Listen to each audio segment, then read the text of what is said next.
I remember waking up in the morning, checking my email, and seeing that I had a new one from Singularity 6.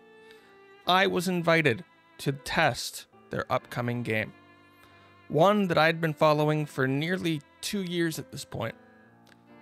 And when I got in and played, I was surprised by what I saw.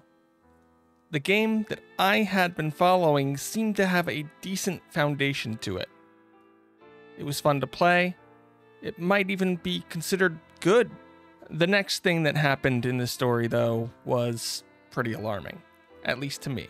Shortly after I got invited, the devs announced that they would essentially be soft launching the game with what I and many other testers had just experienced. And let's just say, I didn't think they were ready to take that step.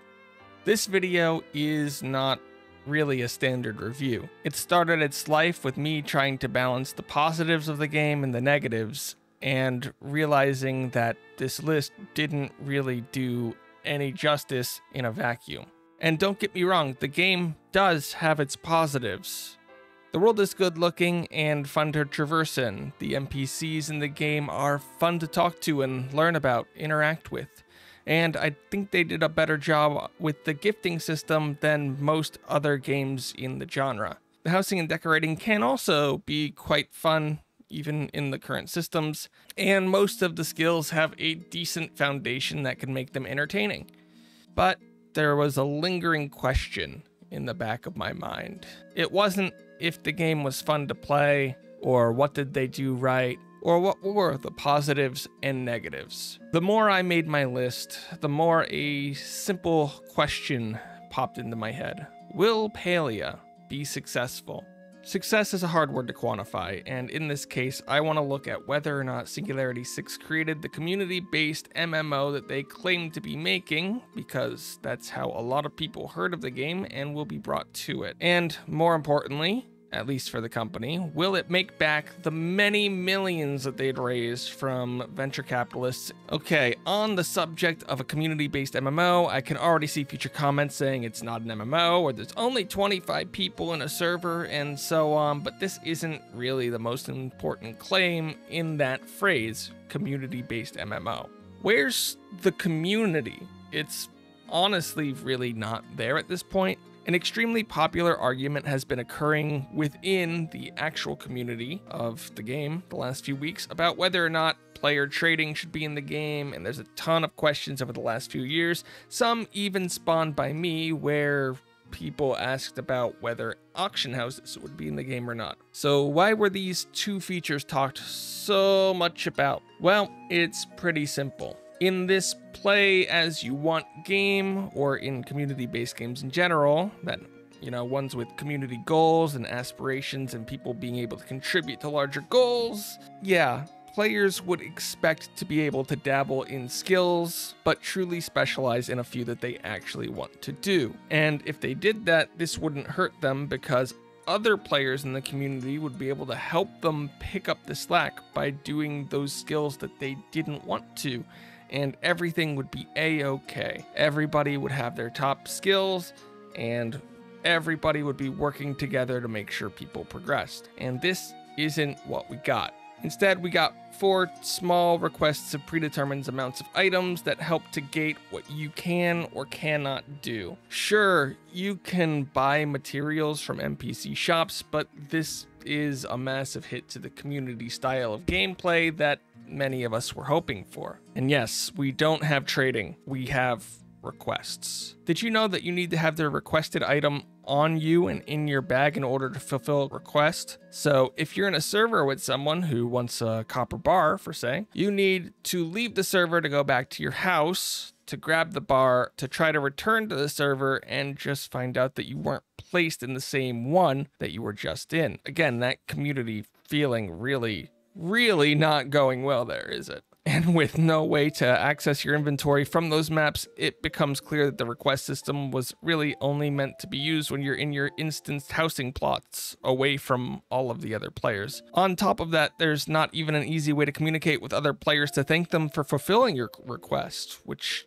would be a social feature that would be probably pretty good and probably allow some friendships to start. And just to list off a few more of these real quick, we have no local chat, we have no speech bubbles, we have no way to sit in chairs or lie in beds or really communicate with people in the world other than like little emotes and stuff. The chat bar basically disappears the second you put in a chat, so if you're not looking at it at all times, good luck even noticing there's a message. There are guilds in the game, and they're called communities, so I'm sure that won't get confusing for this topic, and they have no purpose to them.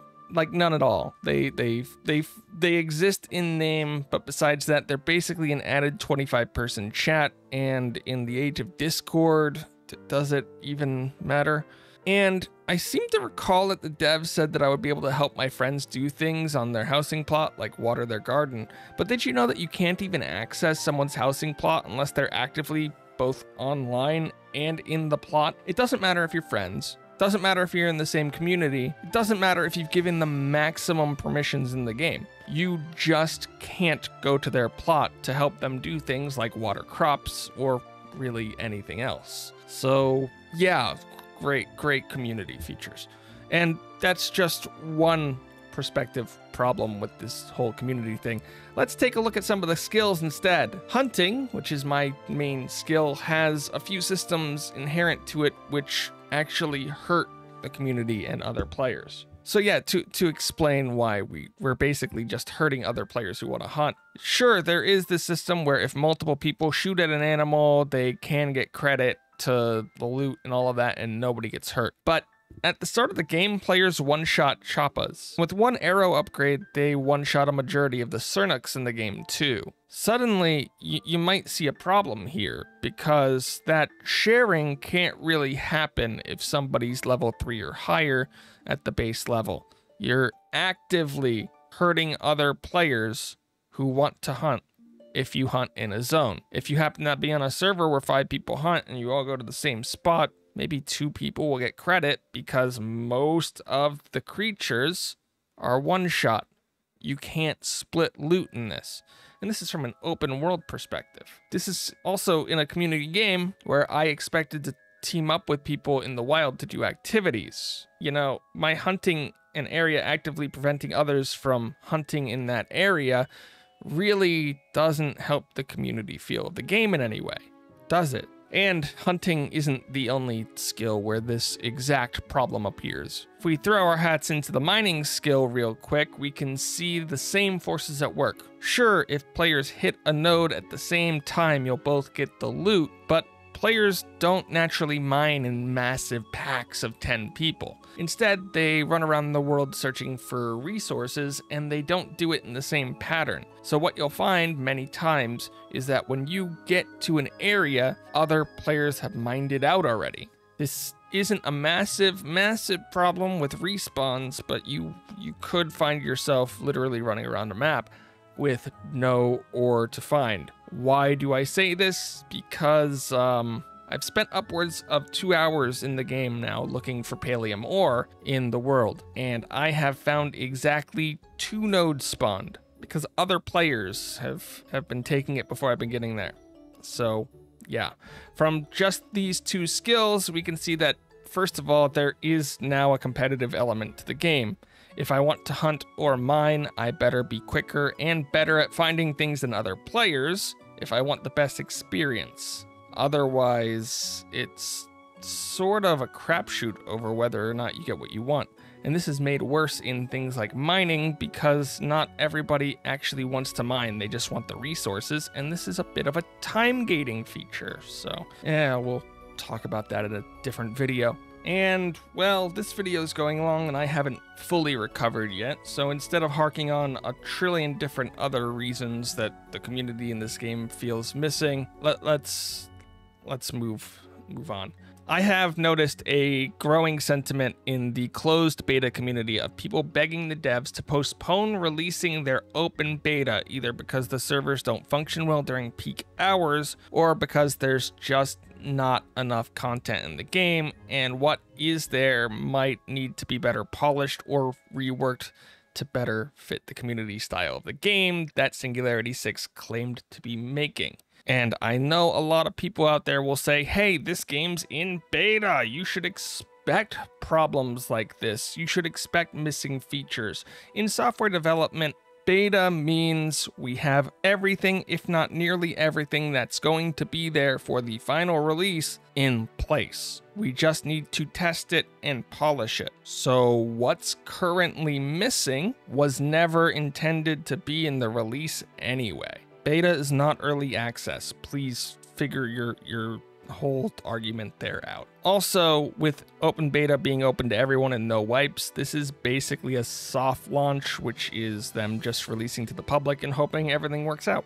Oh, and also on the subject of MMO, I would affectionately call the game an MMO light at best, but hey, false advertising works until you burn away your trust with the community. And moving on to the second subject, and as I said, we're running a bit long. There's a long list of things that you'd have to add up to determine whether or not this game would actually be successful, but again, I didn't want my first video coming back from being extremely sick and, you know, all that stuff to be way too crazy, so I'll just give you my personal opinion. Will this game be successful in its current iteration? No, I just don't see it happening. There's not really enough complexity in most of the systems. There's not enough of the world. The 2 zones feel large until you're running around them like crazy a week into the game, and you realize that there's been a missed opportunity for, you know, another 2 zones, which would have done really well for the game. There's enough problems, and the game will probably feel bland to a lot of people. On top of that, the cash shop is expensive enough to turn away a large majority of players, while also not having the staying power to actually keep the players who do stay around, you know, giving them money. And suddenly we see why loot boxes actually work. Now, with all that said, I can see the game having a dedicated player base and making money. But I don't know if you can live off the goodwill of the players who ignored your previous misgivings when you both need to make a profit and need to pay back over $30 million to venture capitalists that you borrowed. And despite what people think, this game was not funded on one injection of $30 million in a Series B funding. They've raised more than that, and I do have a general idea of how much more than that, but I don't have an exact number, so yeah. And they will need to pay that money back. Or I guess they can go bankrupt, but that's a different option. And man, I do feel like I need to make a video where I talk about the positives of the game. A lot of people have made those. I'll probably have to make one where I do that now, because this is a negative video. Maybe I'll talk about what's in the game and what I like about it, rather than what's missing. And if you made it this far into the video, like, subscribe, tell me if you think the game will be successful, or, you know, just comment your favorite prime number. Mine's 7. And no, this doesn't mean that I'm going to suddenly stop playing the game or making content about Palia. I do enjoy it. I just don't know if it'll be successful. Thanks for watching.